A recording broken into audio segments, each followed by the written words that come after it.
ఒక రాతిని పట్టుకుని చెక్కి దాన్ని పవిత్రం చేసి 7 రోజుల పాటు ప్రతిష్ఠ చేసి, ఓ రోజు నీళ్లల్లో ఉంచి, ఓ రోజు పాలల్లో ఉంచి, ఓ రోజు ధాన్యంలో ఉంచి, ఓ రోజు నవరత్నాల్లో ఉంచి, అన్ని విధాలా దాన్ని పరిశీలించి అప్పుడు ఇది దేవుడుగా ఉండడానికి తగిన రాయి అని నిర్మాణం చేసి పెడితే మనం అందరం దండాలు పెడుతున్నామా లేదా? రాయి దేవుడయింది, మనిషి ఎందుకు దేవుడు కాడండి? అర్థం లేని మాట.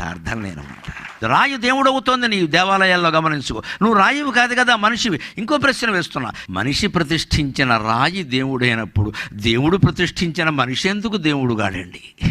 దేవుడు ప్రతిష్ఠించాడు కదా మనిషిని. ఎవడు ప్రతిష్ఠించాడు? దేవుడు.